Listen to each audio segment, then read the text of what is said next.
Bana Rasta, mambo poa? Unanisikia fresh? Nakupata. Hebu waambie wakushi. Mawimbi ni marefu sana. Waambie wakushi muda unasika ukiwa wapi King? Sasa hivi niko Jumeirah, Dubai. Yes, I. Katika nchi yenye falme za Kiarabu ndo niko hapa sasa hivi na jaribu kutafuta ugali wetu na mlenda. Yes, sir. Maisha yaenda. Ndio maisha na mzee wangu. Issue vipi man? Ni bwana kuni fresh Tanzania ni fresh Daxi Dubai huko bila shaka mnatupata vyema kupitia online pia unaweza kutufuatilia kwa uzuri Kiss FM Tanzania. Jam reading mix ya Kiss FM na Daxi mara mwisho ulikuja katika vibe ukiwa na Captain Data all the way from Uganda. Ilikuwa ni mwaka kama sikosini mwaka juzi 2023 hivi na ngapi ya Captain Data. Yes Rasta, nakumbuka. Tujamsikia tena Daxi. Katika music ya reggae and dancehall thing, Dax yuko upande gani hasa? Umetulia kwa sasa ama vipi? Nafanya muziki. Na muziki naufanya kwa sababu sehemu yangu ya maisha pia. Yes, I. Japo tu kimazingira na nini, nafikiri unaelewa situation ya reggae na dancehall. Dancehall na reggae kwa Tanzania kidogo watu wanazipenda sana, ila nafikiri kuna password zipo. Kuna password zipo upande wa baadhi ya media. Kuna password zipo upande wa baadhi ya media ambazo ndo zinasababisha Watanzania wasiweze kuelewa wasiweze kupata zile flavor kirahisi zaidi. Na nyie kwa mnapata kazi kubwa kwa sababu ni wachache mnaowakilisha hivyo katika media. Nikizungumzia Kiss FM na baadhi ya media kama 3, 4, 5 ambazo kanuni siwezi kuzitajia kwenye media yako. Yes, I. Lakini moja kati ya media ambazo zinapambana sana kuhakikisha muziki uende ni nyinyi. Tunajivunia uwepo wenu nyinyi kama Kiss FM. Yes, sir. Lakini sasa mnashindwa kupata support na baadhi ya media nyingine ili kufikisha muziki kama flavor, kama radha, kama elimu kwa jamii yetu. Yes, sir. Unaona? Na ndio maana unaona yakitokea mambo mengi hapo katikati, mwisho wa siku watu wanaandamana, maandamano mara ekaeka, vita vya hapa na pale. Lakini kama wangekuwa wanasikiliza reggae na dancehall, huwezi kuona watu wanaandamana kwa sababu wanapata elimu ndani yake. Kwa hiyo kuna vitu vikitokea wanajifunza kupitia muziki wa reggae na dancehall. Yes, I. Yes, man. Daxi umekuwa muda mrefu katika industry ya music ya reggae and dancehall. Tuzungumzie wakati wa nyuma na sasa, unatazama muziki uko namna gani hasa kiujumla? Muziki kiukweli unakuwa sana. Tukiangalia watu wanafanya na wanapeleka muziki huu mbali zaidi. Na unapokelewa vizuri. Kwa mfano let's say mtu kama By the Great. Kaupeleka muziki wa reggae na dancehall South Africa. Mpaka kusini. Kufanya kwa style yao ya mapiano ndani yake mule, kapiga mapato kibao. Unaona ni mtu ana hustle kufikisha muziki hapo. Kuna kina Rockstone hao, kuna kina Mdim Lidim. Kuna watu kibao ambao wanafanya hii game hapo. Kina King Swaja, kina nani? Yes, sir. Kina Susuman. Bona. Wote wanapambana lakini support yao nafikiri inakuwa ni ndogo. Sasa lakini muziki kwa kipindi hiki nafikiri kama wale wakushi kabisa tukikaa kamati kama reggae and dancehall Tanzania. Yes, sir. Kuna namna ya kufikisha hapo Tanzania wanapohitaji. Kwa nini Kenya? Unajua ukienda Kenya upige reggae, upige dancehall watu wanaelewa, lakini ukipiga hata hizo bongo flavor wanaelewa. Kwa nini wanaelewa muziki yote? Lakini hapa bongo kwetu ukipiga reggae ni kama vile umepiga nyimbo ya msiba. Watu wanakuwa bado hawaelewi. Si umenielewa? Lakini wakimsikiliza Alikiba dakika moja wanamuelewa, wakimsikiliza Harmonize dakika moja wanamuelewa, na ndio imesababisha Tanzania hapo imekuwa na wanamuziki wanne tu. Yaani kama hujamsikiliza Harmonize umemsikiliza Diamond. Kama hujamsikiliza Diamond umemsikiliza Nandi.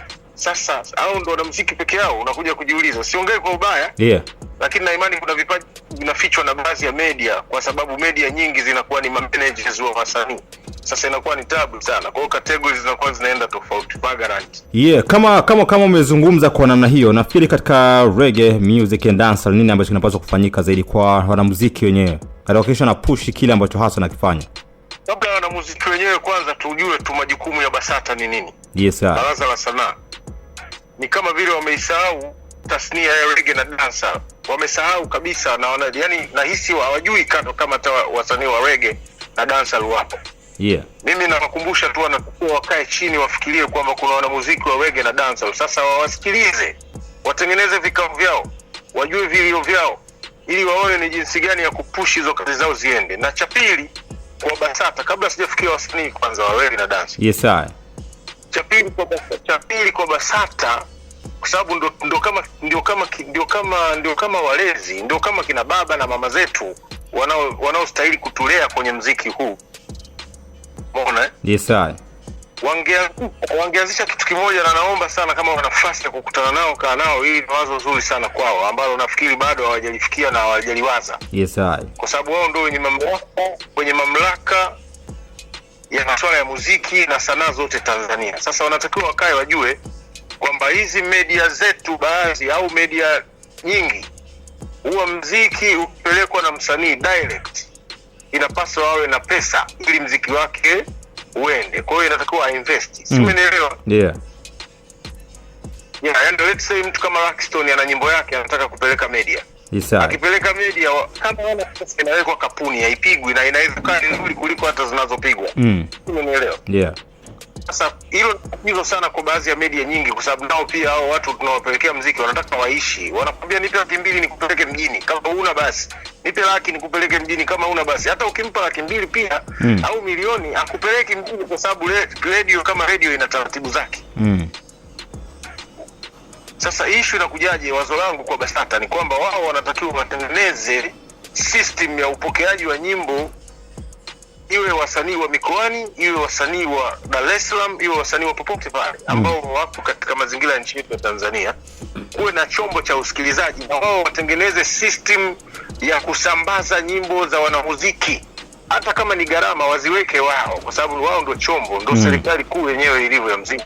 Yeah. Wao ndio chombo, hata kama kuna baadhi ya kodi fees tulipe pale, iwapo watu wasikilizaji wakusanya hata ngoma, kama ni ngoma 40 kila siku au ngoma 30, kwa sababu wasanii kila siku vizazi vipya vinakuja, majenzi wa muziki kila siku wanatokea, majenzi kila siku wanaibuka. Yeah, na ni wakali kweli kuliko hata wanamuziki unaowasikia. Kwa hiyo watengeneze kitu fulani ambacho kitasababisha wao kupata kazi nzuri na kuzipeleka kimamlaka kwenye media zetu, kimamlaka. Sio, unielewa? Zikipelekwa kimamlaka, hizo nyimbo zinatakiwa zipigwe na zipangiwe kabisa. Ndani ya mwezi mzima hizo ngoma zinatakiwa ziwe katika rotation yenu. Yeah. Ina maana tayari kwa siku moja kama nyimbo nzuri, wananchi watajua kwamba hii nyimbo tunapenda sisi, hii nyimbo nzuri imepigwa, sisi tumeisikiliza, tunaipenda sisi. Itakuwa imemsaidia mwanamuziki au mwanamuziki yoyote wa reggae, hata bongo flava nikimaanisha, lakini hususan tuzungumze na muziki wetu wa reggae na dance. Wamekosa kabisa hiyo chance ya kusikika kwa sababu ya kudhalaulika kwanza, kwamba huu muziki gani wanafanya. Lakini ukiangalia reality, ndio muziki ambao unafundisha, ndio maisha ya muziki hapo kwenye reggae. Yeah. Yaani maisha ya mtu yoyote hapo kwenye reggae, kwenye mapenzi ya ukweli reggae ina hisia zake. Kwenye maisha magumu reggae ina hisia zake. Kwenye burudani, kuishi vizuri na nini, reggae ina kila kitu ndani yake. Na dansa, sio, umeelewa? Katika watu kama BASATA wanatakiwa wakae chini wafikirie ni jinsi gani ya kupokea kazi za wanamuziki. Sio waachie media ndio zipokee. Media zinapokea kule, kuna managers. Huyo manager ni manager ambaye anamsimamia msanii, yeye ndio DJ wa hiyo media. Unategemea ata support kazi zingine kuliko msanii wake ambaye labda amempangia. Yeah, inakuwa ni shida sana. Na wenyewe wanahitaji maslahi, wanalipwa na media zao, lakini mwisho wa siku wana wasanii wao ambao wanaingizia pesa. Kwa hiyo wanawapigia ngoma zile ili waingie kwenye system ya show zao za media. Wakati Dax unazungumza hivyo, je, wanamuziki hao reggae dancehall wao wanatumia fursa pale zinapokuwa zinajitokeza? Wanamuziki wa reggae wanazitumia fursa, lakini sasa unajua kama ulikuwa umekwenda kufanya kazi kurekodi, umetumia gharama, si ndio? Au aidha umepata support ya kipaji chako tu, watu wamekuelewa kwa sababu anaingia rekodi, chukua nyimbo hii, nenda pambana hata unavyoweza. Kwa hiyo ile njia ya kufikisha huko sasa ndio kwenye ugumu. Yaani huko kama una hela unarudi. Asilimia kubwa ya wanamuziki wa reggae wanategemea kazi za muziki, hawategemei kazi nyingine ambazo zitawapatia kipato cha kupushi muziki yao. Sio, unaelewa? Yes sir. Sasa mwanzo unakuwa ni mgumu sana wa kuhakikisha ngoma zinafika media. Mwisho wa siku wanazikumbatia ngoma tu, kina Panda Boy, kina Haifo, kina nani. Ngoma wanakuwa nazo tu ghetto. Hazifiki. Zikifikishwa hazipigwi kwa sababu hawajatia mzigo. Sasa ni tatizo la nini? Sio tatizo la msanii hilo.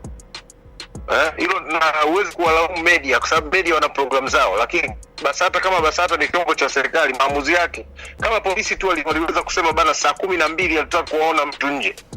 Ina maana hata BASATA wana uwezo wa kusema bana tunataka hizo ngoma zipigwe. Kwa kuhitimisha Daxis, kwa kuhitimisha nikafahamu wanamuziki watano wako ambao mara nyingi wamekuwa wakipenda kusema kazi zao kwa ujumla hapa nchini Tanzania, na muziki wa bongo reggae. Watano. Wa bongo reggae watano. Yeah man. Changanya reggae na dancehall, changanya. Watano tunataka. Au nitajie 6. Nataka hawa wachache tuliokuambia 6 tu wanatosha. Wako wengi Musa, utantia lawama sana kwa sababu nikitaja hao wachache pana kuna washikaji zangu sana ambao wataje wewe hisi jamaa ndio timu yake. Au lawama. Kuhitimisha, nini sasa ambacho ungependa kuambia raia yako kwa wanamuziki wa reggae nyumbani Tanzania dancehall? Nini cha raia yako kwao? Wanamuziki wa reggae na dancehall bado wapo kwenye mkakati mgumu sana. Kikubwa waandae vikao vikubwa ambavyo vitasababisha kukana watengeneze hiyo njia ya kukutana na BASATA kuzungumza kuhusu kwamba ngoma zetu zinatakiwa zifikishwe na BASATA, sio sisi wenyewe, kwa sababu tayari kwenye media kuna program zao. Ina maana BASATA watengeneze hiyo system ambayo serikali italipa, sababu serikali ni jukumu lake kabisa kusimamia wanamuziki wa Tanzania, sio kuwatumia tu kwenye makampeni, kwenye manini. Watengeneze na jinsi gani muziki itasikilizwa, na sio bongo flavor, tawasaidia tu bongo flavor, kwa sababu kukiwa na hiyo system ya kusikiliza ngoma wakapata ubora, wakachagua na wale wasanii ambao watakuwa wamepeleka ngoma ambazo si bora, kwa sababu kuna wengine kwa offbeat, zingine zinakuwa zimeziko zimenyooka kwenye production nzuri. Pale BASATA wataambiwa bana, nendeni mkarudia hizi, nendeni mkarudie, mtaleta, si tumepata ngoma hizi kwa muda huu itakwenda. Kwa hiyo watu wa pale wawe lili wasimamiwe na serikali, na hiyo kuna uwepesi wa kuwatumbua kama nao wataendelea, wataweka maslahi mbele kwa ajili ya kuwarustisha wanamuziki. Inauma sana, wanamuziki wengi wamelala nyumbani na ni wakali. Mimi nikikwambia ukweli, kuna wanamuziki mtu kama Hadmad anaimba sana reggae dance, anafanya sana, lakini yuko wapi? Unategemea ni uvivu, kwamba ana uvivu wa kusambaza kazi zake? Hapana, ni kwamba kila anapopeleka anagonga mwamba kulingana na watu wameweka vizuizi kwenye media zao, mwisho wa siku anakwama. Sasa sio Hadmad tu, ni wengi wenye style kama hiyo, na bongo flavor hapo. Ndio maana nikwambia muziki huu wa Tanzania umekuwa ni muziki wa Alikiba, umekuwa muziki wa Harmonize, umekuwa muziki wa Diamond. Wanaokuja kufurukuta kina Mario kina nani Dayo kina nani, hao wanakuja lakini bado wapo kwenye mazingira magumu. Pamoja sana Daxis, na muziki umekuwa ni kitu cha mwisho nakuja kukomboa muziki wa dance na reggae. Narudi soon, narudi project mpya. Unarudi kufanya kweli? Nakuja kukomboa kwa sababu nataukomboa kina mtu tofauti kabisa, kwa sababu nitakuja na vitu vingine tofauti sana ambao Tanzania itajua sasa reggae na dancehall ni nini. Pamoja King bless. Wagwan Rasta, respect. Yeah man, ni Daxis ya